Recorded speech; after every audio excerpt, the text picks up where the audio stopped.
السلام علیکم ورحمۃ اللہ وبرکاتہ۔ بسم اللہ الرحمن الرحیم۔ ایک نو مسلم عورت کے قبول اسلام کا عجیب و غریب واقعہ سنیے انہی کی زبانی۔ وہ کہتی ہیں کہ میں 1949 میں آسٹریلیا میں پیدا ہوئی۔ میرے والدین دہریہ تھے اور اعلانیہ خدا کا انکار کرتے تھے، اس لیے میری پرورش اسی ماحول میں ہوئی۔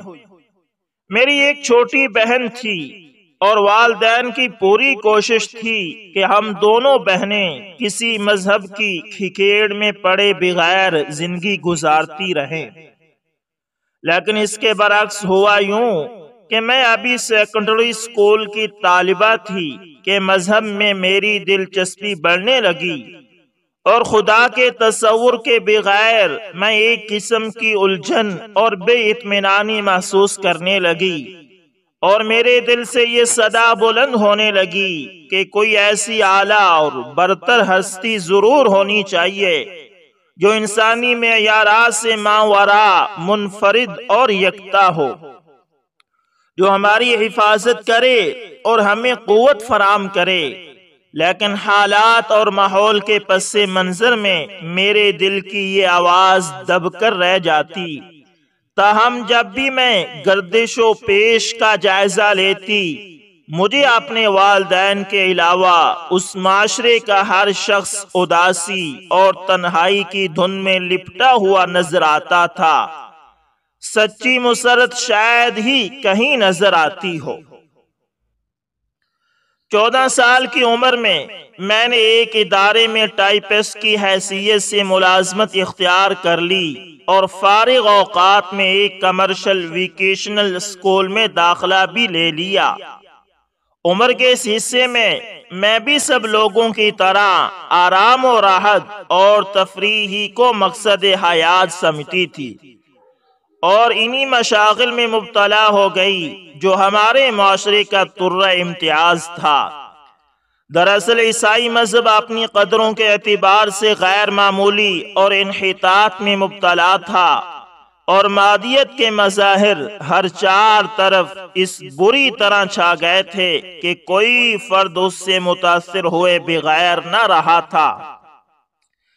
لیکن میں اسے اپنی خوش قسمتی ہی کہوں گی کہ اس سب کچھ کے باوجود میں نے ذہن کے دریچے کھلے رکھے اور عیسائیت کے بارے میں معلومات حاصل کرنے کی کوشش کرتی رہی۔ لیکن افسوس کہ یہ مذہب میرے شعور اور وجدان کو مطمئن کرنے میں قطعی ناکام رہا، چونکہ میں نے دہریت و انکار کے ماحول میں پرورش پائی تھی، اس لیے میں ٹھوس عقلی ثبوت چاہتی تھی۔ مجھے پادریوں اور دیگر مذہبی رہنماؤں کی غیر مستند اور من گھڑت روایات مطمئن نہیں کر پا رہی تھی۔ 1967 میں میری عمر 18 سال تھی جب مشرق وسطیٰ میں جنگ چھڑ گئی، اور یہی وقت کا سب سے بڑا موضوع بن گیا۔ قدرتی طور پر میرا ذہن بھی اس سے متاثر ہوا اور بے اختیاری جی چاہا کہ عربوں کی تہذیب اور کلچر کے بارے میں معلومات حاصل کی جائیں اور دیکھا جائے کہ ان کے مسائل کیا ہیں، یہودیوں سے ان کے اختلافات کی بنیاد کیا ہے، اور ان کا طرز حیات کی کیا خوبیاں اور کیا خامیاں ہیں۔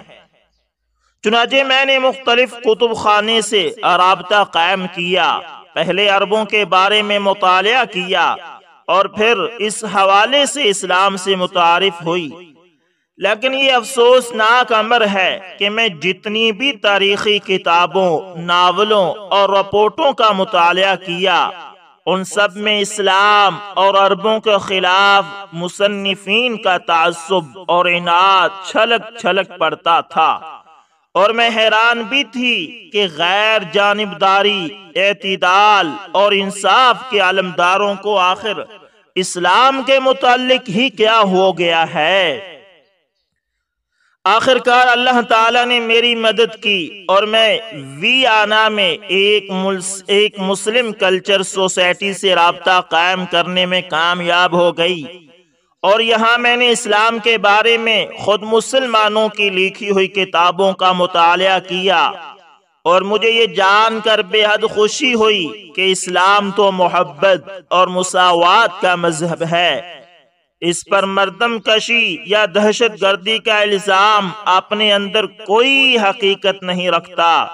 اس کا کسی خاص قوم یا نسل سے کوئی علاقہ اور تعلق نہیں ہے، بلکہ یہ تو سراسر بین الاقوامیت کا حامل ہے۔ یہ تو پوری امت کا مسلک ہے، یہ تو پوری انسانیت کا مذہب ہے۔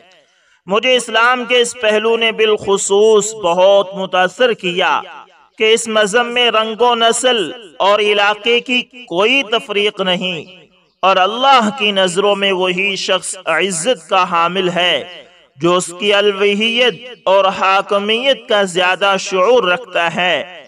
حقیقت یہ ہے کہ اسلام اخوت، باہمی رواداری، محبت، اپنائیت اور ایثار و اخلاص کی جن اعلیٰ قدروں کا امین ہے، عیسائی معاشروں میں وہ ناپید ہیں۔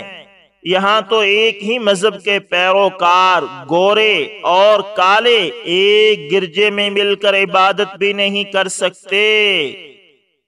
یعنی ایک ہی مذہب کو ماننے والے گوروں اور کالوں میں فرق ہے عیسائیت کے اندر، آگے چلیں، بلکہ ایک ہی رنگ اور نسل کے امیر عیسائی اور غریب عیسائی ایک ہی گرجے کے الگ الگ درجوں میں عبادت کرتے ہیں۔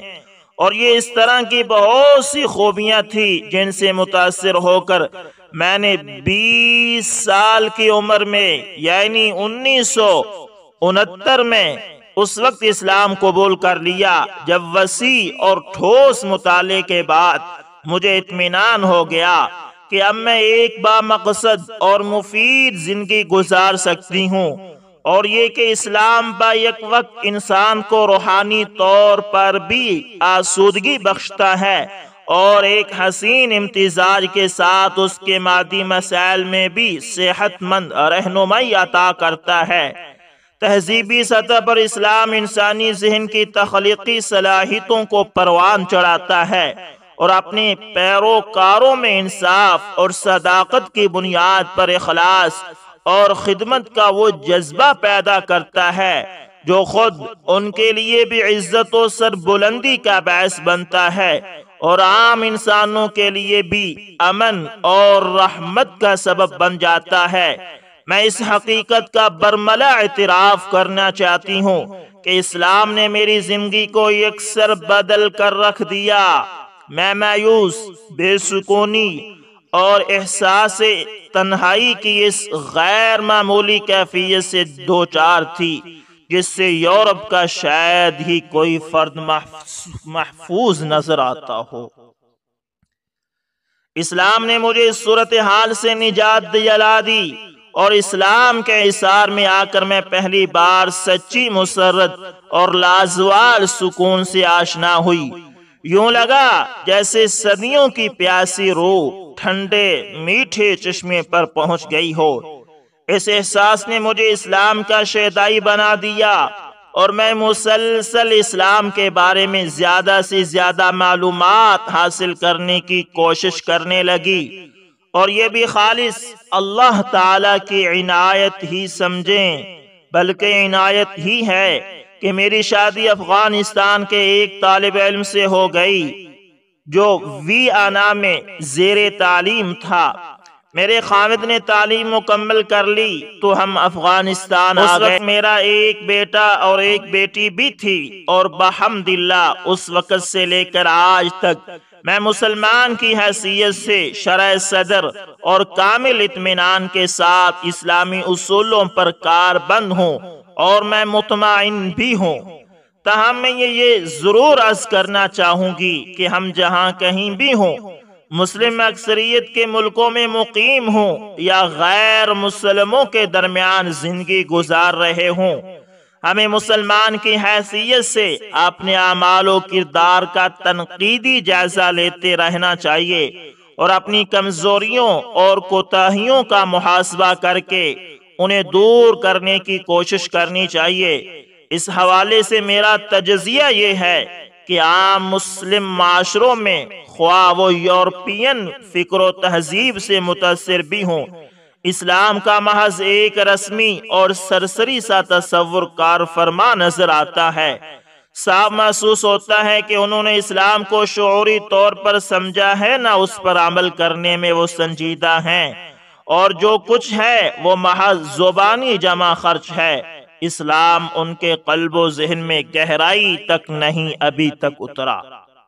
حاصل دوستو، بے شک اس واقعے میں نو مسلم خاتون کے آخری جملے یاد رکھے جانے اور غور کرنے کے قابل ہیں۔ چنانچہ ہر مسلمان کو چاہیے کہ اپنے ایمان کو ایسا مضبوط بنائے کہ غیر مسلم اس کی زندگی کو دیکھ کر اسلام کی طرف مائل ہو۔ دعا ہے کہ اللہ رب العزت ہم سب کو اس واقعے سے سبق حاصل کرنے کی توفیق عطا فرمائے، آمین یا رب العالمین۔ تو دوستو، یہ تھی ایک قبول اسلام کی عجیب و غریب کہانی کہ ایک دہریے گھر میں پیدا ہونے والی لڑکی نے جب حق کو تلاش کیا تو اللہ تعالیٰ نے اسے حق تک پہنچا دیا۔ اس لیے کہتے ہیں کہ ڈھونڈنے سے تو سب کچھ مل جاتا ہے۔ اللہ تعالیٰ سے دعا ہے کہ اللہ تعالیٰ ہمیں اپنا تعلق، اپنی محبت اپنے رسول اور دین پر چلنے کی توفیق عطا فرمائے، اپنے رسول کی محبت بھی ہمیں عطا فرمائے۔ ملتے ہیں کسی نیکسٹ اچھی سی ویڈیو کے اندر، تب تک کے لیے اللہ حافظ، جزاکم اللہ۔